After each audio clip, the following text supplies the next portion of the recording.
Good evening and welcome to Mikael Messenger. It's great to be with you guys. Thank you so much for waiting. Please know that if you're ever waiting for a live stream, it's because I'm frantically, rapidly trying to accumulate more information to share with you. God always does that. He puts something on my mind, and I just have to keep going and going and going. He's like, and get this, and make sure you grab that, and before you leave, so that kind of thing. So thank you so much for being patient and waiting for me. I always try to come on as soon as possible. And I want to get the news out to you as soon as possible, and there's just so much to share. So thank you so much.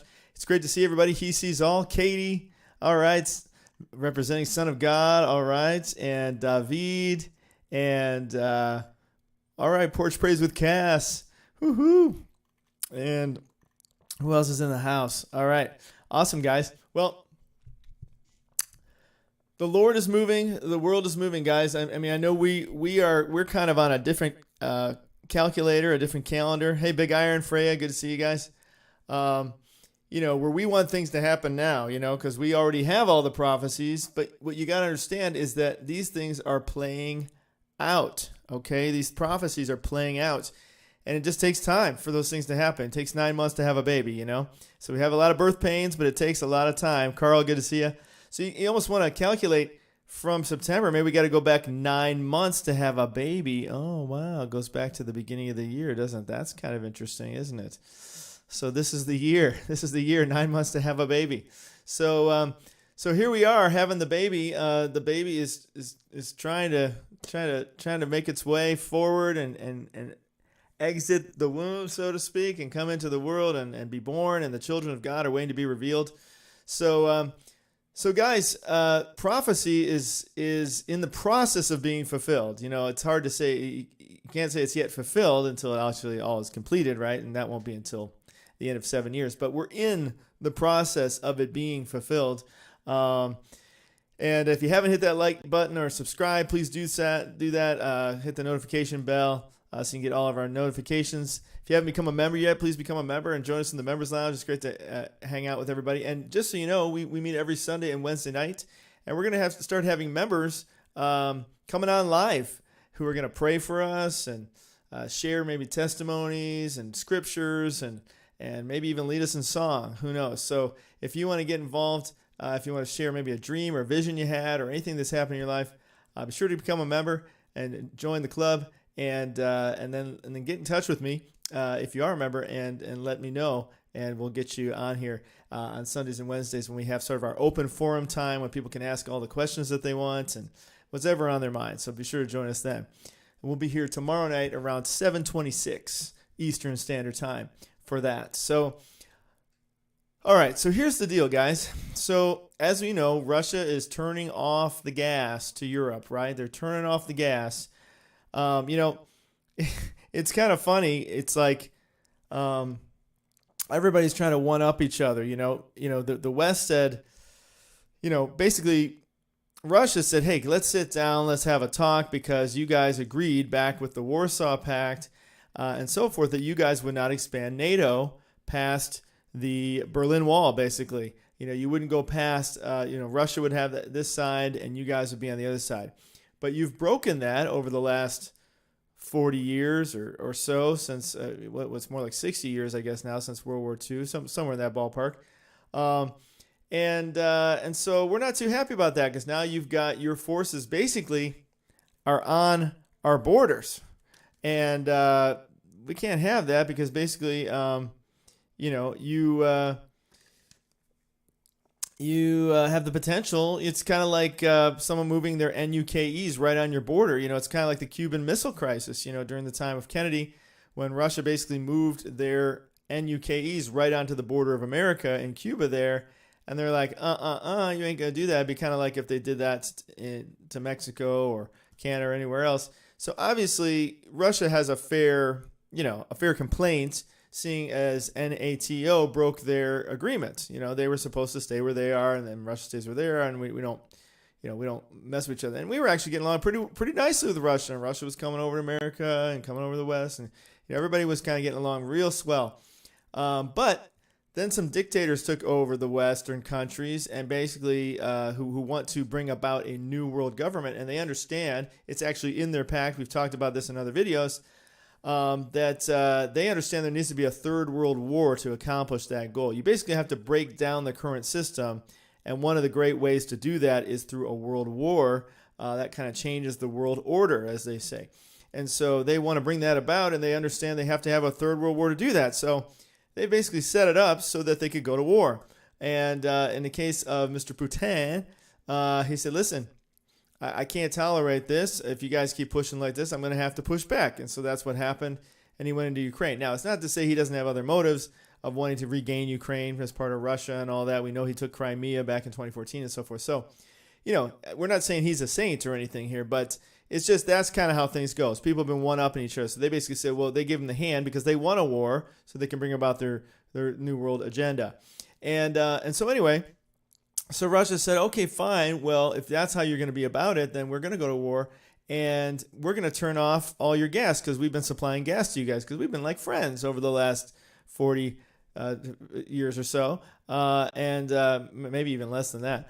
But I guess going back to the 80s, with the Reagan era, and when they finally tore down the wall, Mr. Gorbachev, from that point forward, they kind of had this kind of open glasnost, I think they call it. But basically, it's like, yay, okay, we're all buddies now. So, they ruined that overnight. So basically, it's back to being enemies again. We went from Cold War right to hot war. This time, it was like boom, boom. So that's basically what's going on. So Putin's like, well, hey, I'm not sending you guys gas anymore, and you guys are gonna have a tough cold winter. That ain't gonna be too fun.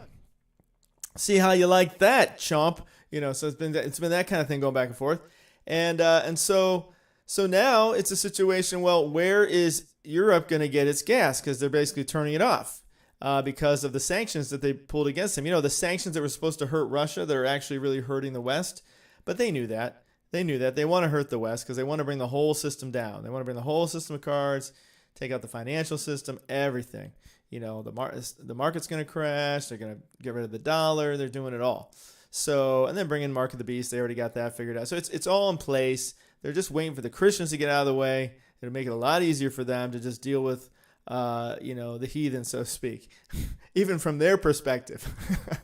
They think it would be easier to deal with. Because the lunatics, because they know the lunatics are the ones, the only people thinking are the Christian conservatives. Basically, they're the only people thinking with half a brain of sense. Everybody else has lost their marbles, so they know that, and so they help foment that. They created that, actually. That was on purpose so that everybody would just be nuts and try to destroy each other rather than realizing who's really destroying them. So, long story short, Russia turned off the gas and said, sorry, no more for you. And Europe's like, ooh, now what do we do? They start doing rolling blackouts. They start having, saying, oh, well, you can't turn the temperature past this high and this low and all this kind of stuff. So now they're going into the winter, and that's not looking too good. That's looking pretty grim. So guess whose door they're knocking on real strongly, begging them for help, is good old Israel. Israel. Israel's the place, man. Israel has found more natural gas and resources lately than Fort Knox or than the gold rush. They've got natural gas popping up in the Mediterranean. They got it in the Golan Heights. I mean, it's just amazing. The oil in the Golan Heights. So it's just pretty awesome. And so God is blessing them, of course, as always. God always blesses Israel and blesses those who follow Him. And so He's blessing them with these natural resources. But ironically, that's also what's going to bring people against them too. But of course, in the end, God is still going to protect them, as we see in Ezekiel, as we're going to take a look at. But Israeli natural gas revenues boom. With a projected increase in output, Israel will have the opportunity to boost exports to Europe. The Israeli government is seeing record income from natural gas sale royalties. Data released recently by the Royalties Department at the Ministry of Energy shows that in the first half of 2022, a significant jump of about 48% was recorded. 48%? That's almost half more than what you made last year. In other words, instead of making 100% of what you made last year, you're making almost 150% more? That's incredible. Okay? Was recorded in the total royalties collected from natural gas between January and June. That's just January and June, not even the whole year. Between January and June of 2022, royalties They reached 824 million, roughly 250 million, compared to about 557 million for the first half of 2021. So 824 to 557. That's how much it's jumped. So while Russia, while the West is saying, ha ha ha, Russia, we're going to put sanctions on you, and Russia's like, ha ha ha, West, well, I'm going to turn your gas off, and then Israel's like, ha ha ha, we're right here, we'll help provide your needs, and now Russia's like, oh, wait a minute, you're a thorn in my side, Israel. You're ruining my plans, my nefarious plans to take over the world. The increase comes to thanks to record production of natural gas from the Leviathan and Tamar reservoirs, which amounted to 10.85 billion cubic meters compared to production of 8.9 billion cubic meters. Okay, so that's the nitty-gritty of that. Let me scroll down here where it talks about Europe. It says, with the projected increase in output, Israel will have the opportunity to boost exports to Europe before the crisis in Ukraine. Now, this is today. This came out today, September 12th. Before the crisis in Ukraine, Russia supplied Europe with 140 billion cubic meters per annum per year. Within a few years, the Bond Israel analyst expects Israel will be able to supply about 10% of the continent's gas consumption.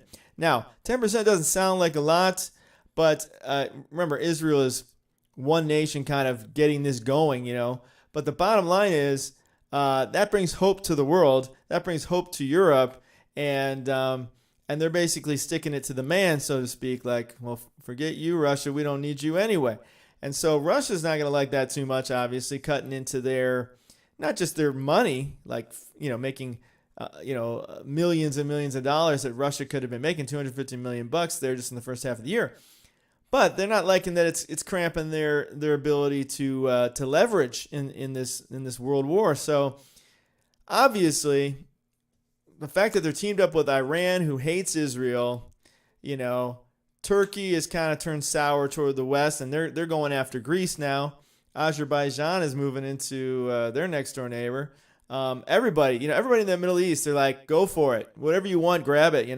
So everybody's going for it. Syria, they're kind of ambivalent, letting in, the Iranians to bomb Israel from there. So Iran considers Russia to be their number one ally, and I'm sure Russia feels that too. Iran's been sending Russia drones for the battle. So there's a payback that's owed here to Iran, and I'm sure that's already in the agreement. They probably already talked about this, but they're like, hey, you're going to help us take out Israel, right? Russia, we're helping you, but we're expecting a little payback here that you're going to help us take out Israel. And then Russia's, grabbing his jaw with the little hook and going, they do have all that natural gas and that natural oil, and they are kind of cramping my style here with putting the the squeeze on Europe. So, yeah, that is kind of looking good now that you mention it. Maybe I'll help you take out Israel, and I'll just take all their natural resources. Maybe that'll be the trade-off,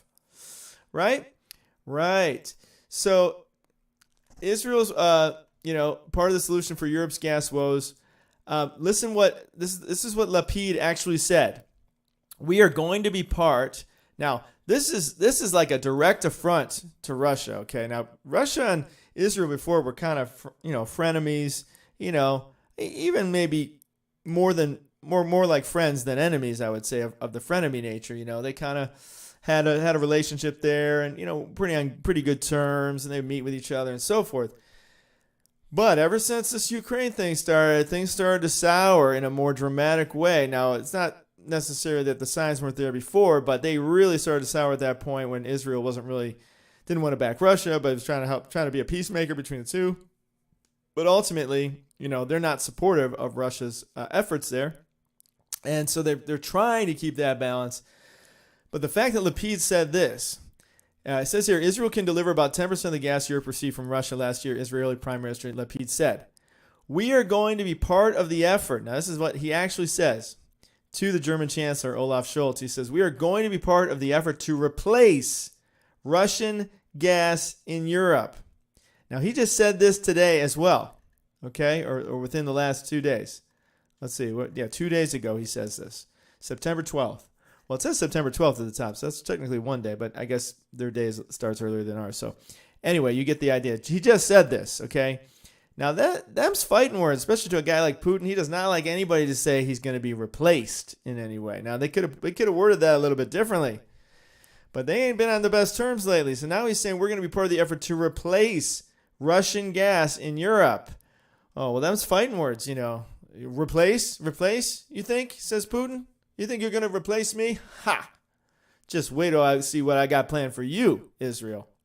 The German leader said Germany was working on gas import. I mean, as you know, we just did a video earlier, and Medvedev, the right-hand man to Putin, just keeps talking about the book of Revelation being fulfilled. So he's all about it. He's bringing out World War III. I mean, that's the mode they're in. The German leader said Germany was working on gas import infrastructure to allow deliveries from new partners as the country strives to wean itself off Russian deliveries. So Russian thought they were putting on the squeeze. They're obviously looking for other solutions. So everybody's kind of holding out with each other. Oh, yeah, Russia, well, we're not giving it to you. We're going to find that somewhere else. And Israel like, over here, we'll help you. Right. So isn't it interesting that at the same time, now this also was yesterday, September 12th, Iran unveils a new drone that the general says is designed to strike, excuse me, specifically Tel Aviv and Haifa. Commander of Iranian military's ground forces claims Arash 2 suicide. That's what it's actually called. Boy, Israel has one called Satan. They got one called suicide. Well, there you go. I mean, that about sums it up. No wonder God is against these guys. Suicide UAVs specifically developed with unique capabilities for attacking Israeli coastal cities. So basically, it's like a suicide bomber without a person in it. It's a drone, so it's going to be dropping. What's it going to be dropping? Well, it's an attack drone. Now they've been sending these already to Russia to use in the Ukraine battle. So Iran is kind of a specialist in these attack drones. They've been building these for a while. Now all they have to do is strap on a little. See if I think I had it open here somewhere. Well, here, let me show you this first. So Iran sends their first shipment of combat drones. So they've been working with Russia, sending these combat drones out. But what are combat drones? Well, combat drones allow you to basically strap whatever you want to it, which means that Iran could build a dirty bomb today. Now, this was back in February. This was even before the Ukrainian battle started. Well, what's a dirty bomb, you ask? A dirty bomb is a type of radiological dispersal device that combines a conventional explosive, such as dynamite, with radioactive material. What is a dirty bomb? How does it work? A dirty bomb, a radiological dispersion device, is a bomb that combines conventional explosives such as dynamite with radioactive materials in the solid, liquid, or gaseous form. A dirty bomb is intended to disperse radioactive material into a small localized area around explosion. So basically, they could strap what's called a dirty NUKE onto one of these puppies, okay, and just fly it over there, right? They're not that far away, and if you look at a map. Here, I'm going to show you this map, actually. I was already going to show you a map. But if you scroll it out here, you got Israel there, and Iran's just right there. And if they go into Syria, and they've got their bases in Syria, then it's like nothing to fly one of these little drones over with a dirty bomb attached to it. Now, a dirty bomb could literally be an NUKE, like a small dose NUKE that could explode. It could also be radioactive material of some kind that when the dynamite explodes, it spreads that radiation everywhere, and that basically does the same effect as an NUKE. Maybe not as big of an explosion like a mushroom cloud or anything, but you're still going to get the effect of all the nuclear fallout and everyone dying from the radiation, right? So that can still happen, and they can do that right here in Syria, right? Because Syria is right on the border of Israel. And what they got in between is the Golan Heights that we're also going to talk about here in just a second. So this is interesting, though, that this general says it's specifically designed to strike Tel Aviv and Haifa. Okay? Now, I didn't have that on this map, but actually, let me just throw that on here real quick. So we got Tel Aviv, just so you can see where those are, and Haifa, because they're just names if you can't see them, right? If you don't know Israel very well. So basically, those are right on the coast. Okay, so Tel Aviv, that's down in the west or the Gaza Strip area, not the West Bank, sorry, but the the Gaza Strip area, and then a little bit further north, kind of north up near kind of where Nazareth is, where Jesus was from, is Haifa. And that's kind of near to the Golan Heights, kind of near to the edge of Syria. Now, why the coast? Why is he specifically saying that? Maybe they're going to launch them from ships. And now that they got Turkey involved, right? Turkey's now turning on Israel too, and Turkey's working together with Russia and the whole coalition there, the Russia-Iranian coalition, as you saw in that picture, right? Where was it? This one. See, you've got Turkey, Russia, and Iran all working together right there, holding hands like they're in love. So that's what is going on there. So basically, up here to the north where you see Antalya there, that's Turkey. And right as we looked before, there is an NUKE base. It was an American base actually right there in Turkey where they have NUKEs right there in that little cove. So they could easily launch their drones from over in that area and boom, boom, just hit Haifa and Tel Aviv just like that from the coast with some dirty NUKEs from their little drones there. Now, what's interesting about that specifically is that he names these two towns. Like, he doesn't say Jerusalem. I don't think they really want to bomb Jerusalem because they also consider it to be holy because you've got the Temple Mount there with the Dome of the Rock, etc. So I don't think they really want to go after Jerusalem per se. But if they could do it there, obviously, and if it was an NUKE, if it was radioactive, that could obviously cause huge problems throughout Israel because Israel's not that big of an area, right? So, but he specifically names these two places. Well, what's intriguing is you may remember I did a video for you guys, and go check out this video on our site about this little boy here. And basically, this kid, it's called Boy Dies and Has Vision of Heaven. Okay, you can look it up on our website here, Macau Messenger. And we just basically kind of just review kind of what he talks about and kind of give a Christian response to that. But if you listen to what he actually says here, and interestingly, he says it right at about 26 in here. I thought that was kind of interesting because 26 is God's number. So I just thought that was kind of cool. But basically, he talks about them having, as you can see there in the subtitles, because he says it in Hebrew. So, but the English subtitles are right there. He talks about Iran launching an NUKE, but that it falls on two cities, specifically Tel Aviv and Haifa. They put Heifer there because it's a bad translation, but it's Tel Aviv and Haifa. Okay, the same two cities. Now this kid said this back in 2015. 2015. Okay, 2015. So we're talking like, what is that? 7 years ago, right? That's a 7-year prophecy. So this was 2015. Now, you might not agree with everything this kid shared. I know there's a lot of controversy over it, but nevertheless, he said this, okay? He did say that they're going to launch this bomb and it's going to fall specifically on those two cities. He could have said anywhere. He could have said Jerusalem. He could have said, I mean, there's places that are closer to Iran. Those places are on the coast, right? So he could have said, Jerusalem. He could have said the Golan Heights. He could have said,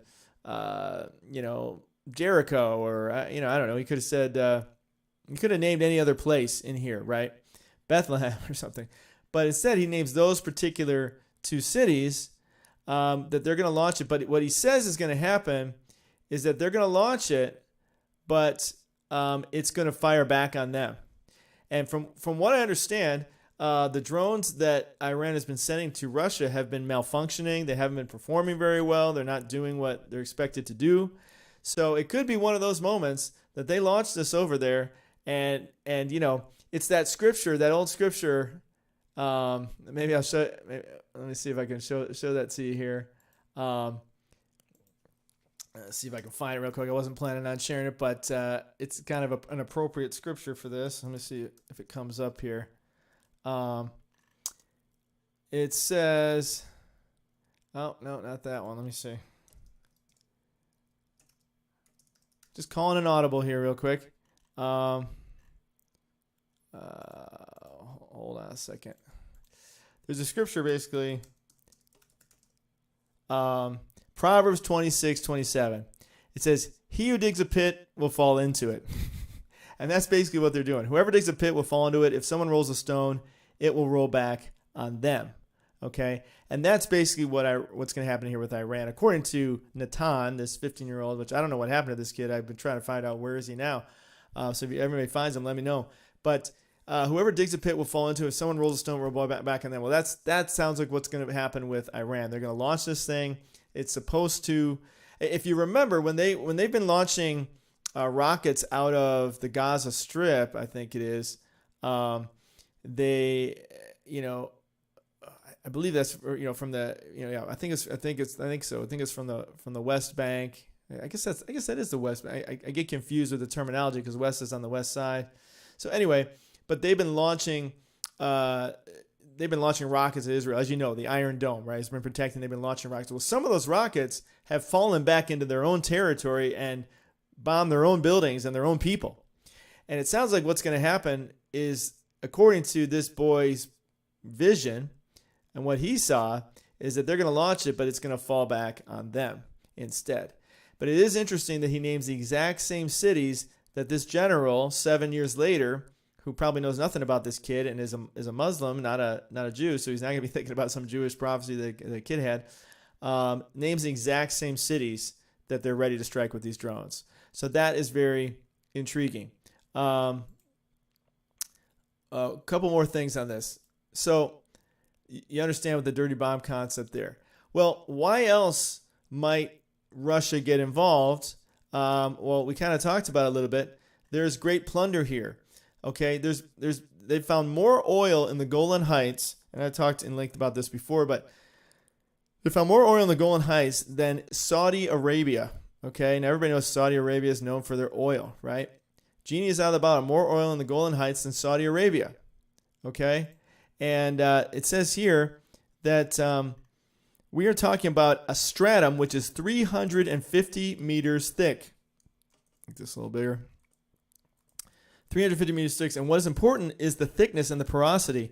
On average in the world, strata are 20 to 30 meters thick. So this is like 100 times or 10 times, I should say, more than 10 times as much. So 350 meters compared to what's normal is 20 to 30 meters. So that's huge. So this is 10 times as large. This is 10 times as large as that. So we're talking about significant quantities. The important thing is to know the oil is in the rock, and that's what we now know. Okay, so this is the Golan Heights, guys. This is a disputed area already that's in between Syria and now let me just get rid of Haifa, so you don't get confused here. I'm gonna take these two off. So this is an area that's already disputed between Syria and Israel. Israel wants to recognize it as their area, or Israel recognizes it as their area. Syria wants to recognize it as their area, and so they're disputing this territory, the Golan Heights. And this is, I think, even before they found all these natural resources, they've been disputing this. Well, isn't it interesting that this area just happens to be an hour and a half drive, which is nothing, right? I mean, if you live in Florida, for example, you do that just going to Orlando to the coast. It's not a big deal to drive an hour and a half. Hour and a half drive from the epic, famous, biblical Megiddo, the plain of Megiddo, Armageddon. Okay, the term Armageddon comes from this place right here. It's called Megiddo, and it's from the term Har Megiddo, which is the hill of Megiddo. And that is where the final battle is going to be fought. And wouldn't that just be perfect, because it's right by Golan Heights, and if you've got the Prince of Rosh coming down from the north with all the others, we're going to look here. Let me just look here in this prophecy real quick. So here's what we're looking to happen, guys. The word of the Lord came to me, Son of man, set your face against Gog, the land of Magog, the chief prince of Rosh, Meshech, and Tubal. Prophesy against him. This is what the sovereign Lord says. I'm against you, Gog, chief prince of Meshech and Tubal. Now, we've gone over this ad nauseum, I want to say, because we've looked at this so many times. And I know somewhere here, and I don't know where. I don't know if that's it. I don't know if it's this one. Somewhere here I have a picture of this area, and I don't know where exactly it is at the moment. But if I can find it, I'll try to bring it up. But I kind of here. Let me just do a quick I just want to show you really quick this area here, Gog. Whoops.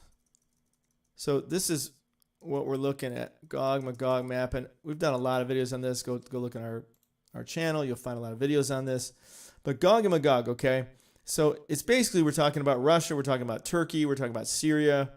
All these areas are getting involved in this battle. Here's a kind of easy one to look at that basically shows you what these territories look like that are going to be joining in against Israel, okay? So this is a prophecy we're waiting to be fulfilled, and it looks like we're on the verge of that now with everything that's lining up. So going back over to this scripture, it says, I will turn you around, put hooks in your jaws, and bring you out with your whole army. Okay, so turn me around from where, right?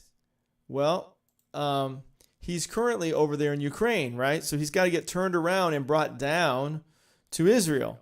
Now, we know he's already entrenched in Israel and working with Iran and Israel and so forth. So he's already got bases down there. He's already got personnel down there. So technically he's already there. It's just more, it sounds like more turning his focus of where he's fighting this battle. Because we all know that Putin, for example, is not out on the battlefield himself, right? He's over there cozy in Moscow while he's delivering out the orders. So it's not so much him personally coming out, but more like his battle forces, his troops, his focus is coming down here to Israel. So he's up here in Ukraine right now. That's a little, you can see that little Ukraine to the left of the red there, that first, above the word Meshech. That's Ukraine. That's where he's fighting right now. But God's going to put the hooks in the jaws and bring him out and bring him down to get the thorn out of his side. And if you think about it, Israel is kind of shaped a little bit like a thorn. It's like looks like a little knife or a blade.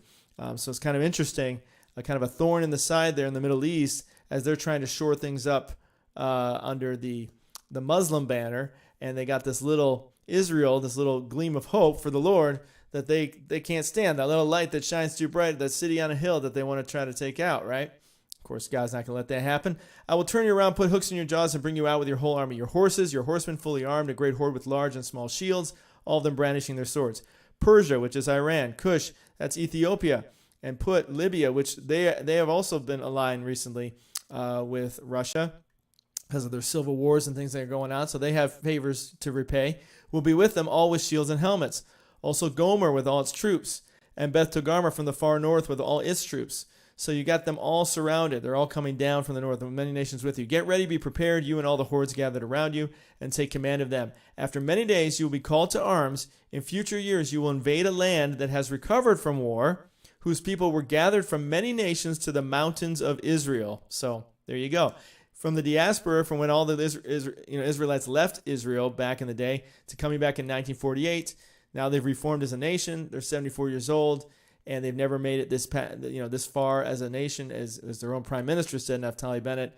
And so prophecy is about to be fulfilled yet again, which had been long desolate. So it was long desolate of Jews, and they came back. They regained the land, just as prophecy said. They've been brought out from the nations, and now all of them live in safety. And they do. They all live in safety right now. Sure, they get bombed every day, but they have the Iron Dome keeping them safe. God's keeping them safe, right? You and all your troops and the many nations with you will go up, advancing like a storm. You will be like a cloud covering the land. Now, I thought, I before, if you've been with me, I've talked about this before, the cloud covering the land. And I always thought that was interesting. I'm like, does this mean an Air Force? Well, isn't that interesting that now we're talking about Iran coming in with drones? Now, of course, when they wrote the Bible, they had no idea about planes or drones. And they're literally talking about drones. Could you imagine a cloud of drones? Have you not seen all the drones, the way they perform in the sky and do light shows and do all these kinds of things where there's just a cloud of them? There's just a ton of them. What if this, hey, Terry, thanks for subscribing. Woohoo! It's great to have you with us. Welcome to the fellowship. You've been raptured into the clouds with us and into the chariot of fire. It's good to have you with us. Thank you so much. So could you imagine? Could you imagine this cloud of drones? I think we can. I think we can imagine that, right? In fact, kind of makes me want to look up Cloud of Drones right now. Sounds like Game of Thrones. Cloud of Drones.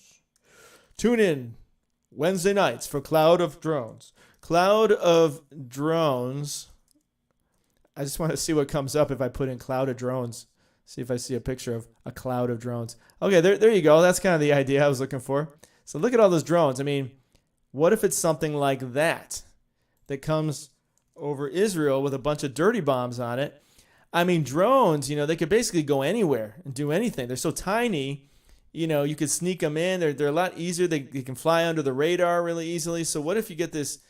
What if Iran just takes their army of drones and flies them in like a cloud that just covers the whole land, and then boom, is just dropping dirty bombs like crazy? So it might, I wouldn't assume they're just going to send one. Why not? Why not send hundreds if you can? You want to get past that Iron Dome and everything. So it kind of makes sense that they're going to strategize it that way. So you'll be like a cloud covering the land. So it's an interesting term, because you could think, oh, you mean on the ground you look like a cloud, but maybe it's literally like a cloud in the air because it's a bunch of drones ready to drop the dirty bombs. This is what the sovereign Lord says. On that day, thoughts will come into your mind, and you will devise an evil scheme. I think he's already been working on that one. But, he hasn't quite turned yet. The jaws haven't come. He hasn't quite gone, yeah, let's do it. Let's get that plunder. You will say, I will invade a land of unwalled villages, which basically is what Israel is now. They have the old city wall of Jerusalem, but, they're just kind of out there on the hills. I will attack a peaceful and unsuspecting people. We're your friends, says Russia. We're still friends. We're still on good terms. They're not thinking we're going to attack them. So it means like he might surprise attack.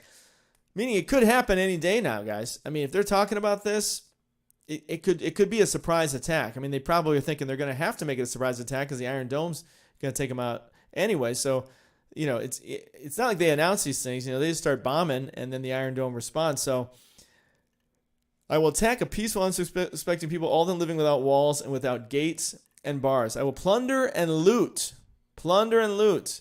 Putin says, I want my church. He's demanding that there's a church there that he wants to get back. But what we really know he's after is all that oil and gas that they're going behind him now and selling to Europe so that they can get around his squeeze. I will plunder and loot and turn my hand against the resettled ruins and the people gathered from the nations, rich in livestock and goods, living at the center of the land, or the navel of the earth. And they really are at the center of the land, aren't they? Here? I mean, they didn't have an aerial map to know that. They didn't have an aerial map really to know that they were at the center of everything back then. But, I guess they maybe had some old local maps that maybe put them at the center. But it is kind of intriguing that God put them smack in the center there, right? So Sheba and Dedan and the merchants of Tarshish and all her village will say to you, have you come to plunder? Have you gathered your hordes to loot, to carry off silver and gold, to take away livestock and goods, and to seize much plunder? Therefore, son of man, prophesy and say to God, this is what the sovereign Lord says. In that day when my people Israel are living in safety, will you not take notice of it? Will you come from your place in the far north, you and many nations with you? Many nations with you. Okay, and they're all aligning now. All of them, they're all joining the new NATO. Russia has their new NATO with China and the armies. We were looking at this just earlier in the last video. Is this it? I mean, this is the new NATO. The China, the Eastern. The many armies will be with them, right, when they're coming against them. And so it says, you'll come from your place in the far north, you and many nations with you, all of them riding on horses, a great horde, a mighty army.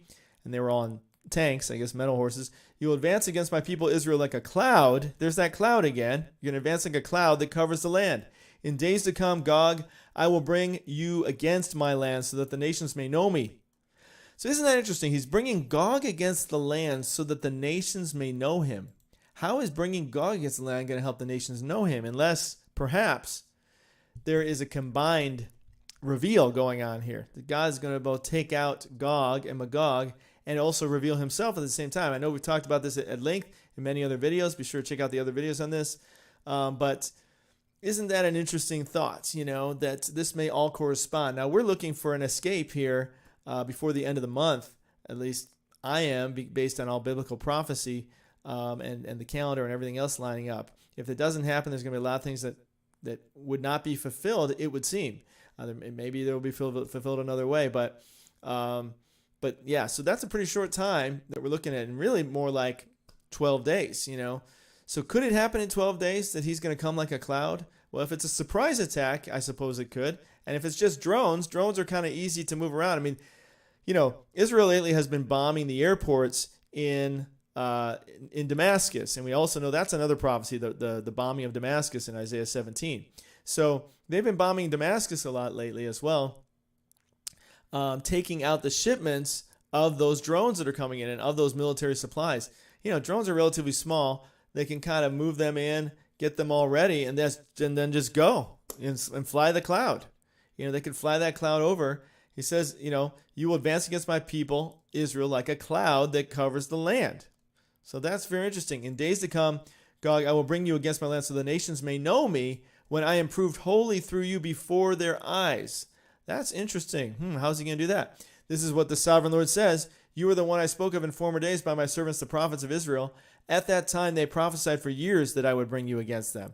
And we've been prophesying for years. We've been waiting for years for this prophecy. Many, many years. This is what will happen in that day when Gog attacks the land of Israel. My hot anger will be aroused, declares the sovereign Lord.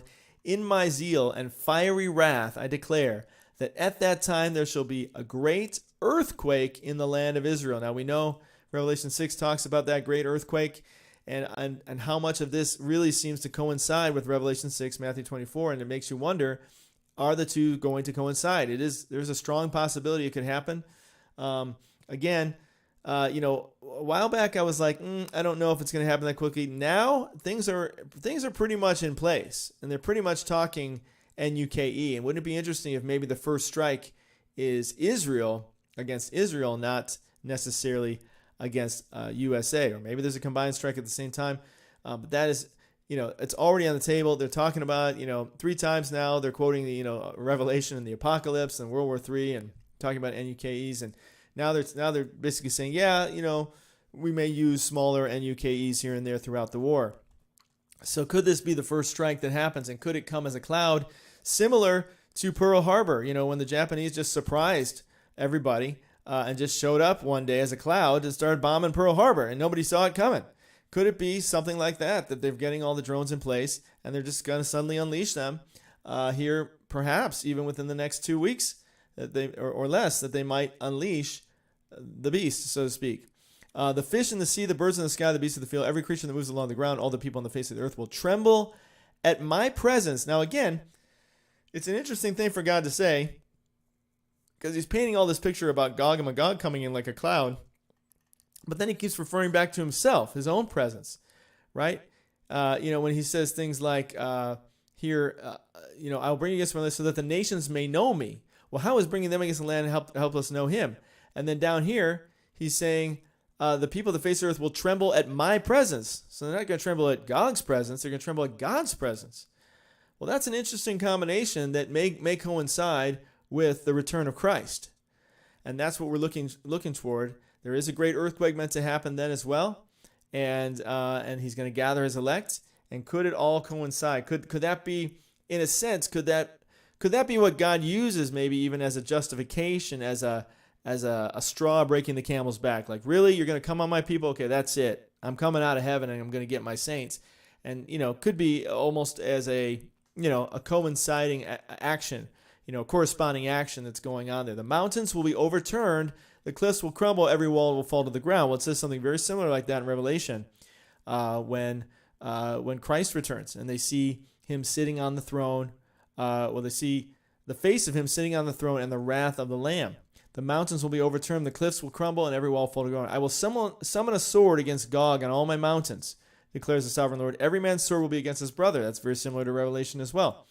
I will execute judgment on him with plague and bloodshed. I will pour down torrents of rain, hailstones, and burning sulfur on him and on his troops and on the many nations. Well, we see that in Revelation as well. Now, very intriguing. This may be an isolated thing versus what we see in Revelation. Might be a more of a world cataclysm kind of thing, but definitely a lot of parallels there. And so I will show my greatness and my holiness, and I will make myself known in the sight of many nations. Then they will know that I am the Lord. So isn't that interesting? So once again, it's very much about seeing God, him being made known in the sight of many nations. We know, as Jesus described in Matthew 24, they will see the sign of the Son of Man. And when they see the Son of Man coming in the clouds of heaven, they will mourn as mourning for an only child, an only son. So very intriguing indeed. Revelation 16, just to kind of wrap this up and tie it with a bow, Revelation 16 talks about this this army that's coming to Armageddon, right? And remember, we're looking at Armageddon, the potential that this battle may go down. Like if they're going to move in with their army. Now, this one may be toward Haifa and Tel Aviv. But we're talking about the final battle now when Jesus comes back in 7 years after the tribulation. That battle is to be fought here in Megiddo. And again, there's the Golan Heights are right there an hour and a half away. I mean, there's a lot of reasons that they could be there in Megiddo. And if you do a close-up on Megiddo, if you've seen Megiddo, I think I've shown you this before, but let me just kind of give you a picture of that real quick. Megiddo, let's see if I can get rid of, I want to get rid of Golan Heights right now. Okay, so Megiddo, back it off a little bit. Is it still there? Now they're not showing me Megiddo. Oh, no, there it is. Okay. But I just wanted to kind of show you what Megiddo looks like a little bit here. Some of you have seen it, but some of you haven't. So I just wanted to show you that real quick. Of course, it doesn't want to let me show it to you very easily. Just wants to keep popping out there. Stop popping. So basically, it's this big kind of farmland area. It's a big open area. So it's like nothing's been built there.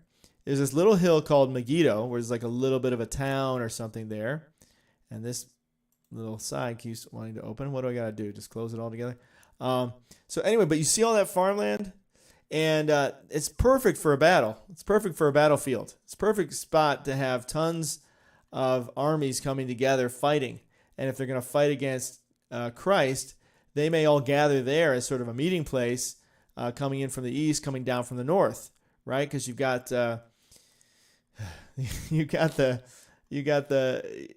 China coming in from the east and Russia coming down from the north. And look how big, it's huge. It's a huge area of land, swath of land there where, look at that. Look at that area. You can just see that whole area. I mean, that's all just like open farmland. So it's like a perfect place because there's a lot of mountains in Israel. It's a lot of rocky places. Not a great place to kind of set up your camp. It's a perfect place to set up your base camp and to set up a place where all the armies are going to gather together, right? And you're going to have this flat open area. It's like unlike any other area in Israel, really. I mean, I don't know a lot of other areas like that in Israel that have this flat open area. A lot of it is very rocky and mountainous. So you've got this flat open area where they can all set up their camps, their tanks, and everything else and get ready to fight the battle of Armageddon, right? Armageddon out of here. Okay. I'm just going to close you now. All right, so let me go back over here. So in Revelation 16, it says, the sixth angel poured out his bowl on the great river Euphrates. There it is again, that great river Euphrates. Now, where's the river Euphrates? River Euphrates is right over here, basically just right to the east of where we just were there in Megiddo. Back it off a little bit here. Show you Euphrates. So there, that first river, that's the Jordan River, but Euphrates is over here. So you got the armies from the east, i.e. China and also the Middle East, for that matter, coming over. Euphrates is the river that comes down, kind of where you see Iraq there, comes down into the Persian Gulf. So that's where Euphrates would be, where Iran is. So Iran's going to come over from the east. And then you've got, of course, China way to the east, who will be joining them. So all these guys may be coming through there, like the new Silk Road, as they call it, going to China there. And so basically, they're going to come over. The Euphrates is going to dry up. It says, the angel pours out his bowl in the great river Euphrates. Its waters dried up to prepare the way for the kings from the east. Then I saw three impure spirits that looked like frogs. They came out of the mouth of the dragon, out of the mouth of the beast, out of the mouth of the false prophet. They're demonic spirits that perform signs and go out to the kings of the whole world. Interesting. To gather them for the battle. So these demonic spirits are actually going out, and their job is to perform signs to convince these kings to go to war with them. So that's interesting to see how that's going to play out. To gather them for battle for the great day of God Almighty, for when Jesus is going to come back to fight that battle with them. Look, and we are going to come with him, actually, on horses as well. So look forward to that. Look, I come like a thief. Blessed is the one who stays awake and remains clothed, so as not to go naked and be shamefully exposed. Sounds like good advice. Put on your Shabbat clothes, guys. Jesus is coming back. Then they gathered the kings together to the place that in Hebrew is called Armageddon, or Har Megiddo. Okay, if you look at this word Armageddon real quick, just show you that. It's called Armageddon. Armageddon out of here. Armageddon, the hill or city of Megiddo. Okay, there it is. So we just looked at Megiddo. That's where that battle is going to go down. And you can see why. It's a perfect place. Perfect place. I mean, that's huge. That's a huge amount of land. You could fit armies from many nations in that space, filling that up. That is pretty amazing. So that's how it's going down, guys. We're on the verge. So the big question now is it going to coincide with the Arpazo? It definitely seems like there's a high probability, or at least possibility. A lot is there. And then will it happen once? It's kind of like a chiasmus. Will it happen once at the beginning of Israel, which would make sense, because this is what ends the tribulation, right? It says the seventh angel poured out his bowl into the air, and out of the temple came a loud voice from saying, "It is done." So they gather for the battle. Then all of God's wrath is done, and then Jesus returns and he fights. Takes them out with the sword. Doesn't really fight because there's not much of a fight against Jesus. So they come back. We come back with them and kind of take care of business. But could it be at the beginning? There's also this battle that takes place in Ezekiel, so that we have the chiasmus, the bookends, from beginning to end, from Ezekiel to Revelation, from surrounding Israel, Armageddon to Armageddon, from Armageddon to Armageddon. That'd be kind of interesting as well. So hopefully you guys got something out of that. Guys, be praying, be looking up. Jesus is coming back. And all the signs are there. Everything's in place. It's just a matter of how fast are things going to move toward it. Other people, they get nervous and worried about these things. We get excited because we know it ultimately means we're going home. So praise God for that. Love you guys. Thanks for checking in today. Some quick shout outs to everybody who's currently in the chat. Shout out to our mods, Blessed All, and Katie. Awesome to see you guys. Angela, Be Ready, Blackbird, Bonnie, David, Freya, Ken Switzer, Laura, Leslie, and again, if you haven't become a member yet, become a member. Join us outside of this time so you don't have to just wait till we're live. W, good to see you. So you don't have to just wait till we're live to jump in the chat. You can jump in the chat all day, every day in the members lounge and join us there. And you get behind the scenes, behind the stream, insights on what we're doing next. You're the first to know when we're going live because I let everybody know there first before I post it up and before subscribers get notified. You're the next to know, obviously, before the general public, but sometimes you don't get your notifications there, and this platform isn't always very good at sending those out. So become a member, you'll get it that way. So you can do that just by clicking the join button right next to the video that you're watching right now. So thanks, guys. Thanks for your support. You can support us through the description box, and like and subscribe. Hit the notification bell. We'll be back tomorrow night for our regular time, 7:26 p.m. Eastern Standard Time, for open fellowship and a time to get any of your questions answered about rapture. If you have questions about the end times or rapture, or what do you got to do to get right with God, or any of those kinds of things, we cover those things. And we're open to everybody there. We just ask everybody to love one another, encourage one another, and sometimes it can get a little heated, because people have strong opinions about things, and that's okay. You're entitled to those opinions, but we just want to encourage everybody and make sure it stays a place of love and encouragement for one another. So hopefully you'll join us for that, and we look forward to seeing you then. All right, love you guys. Thank you. Have a wonderful night, and may God bless you. All the best, all the blessed, and Maranatha.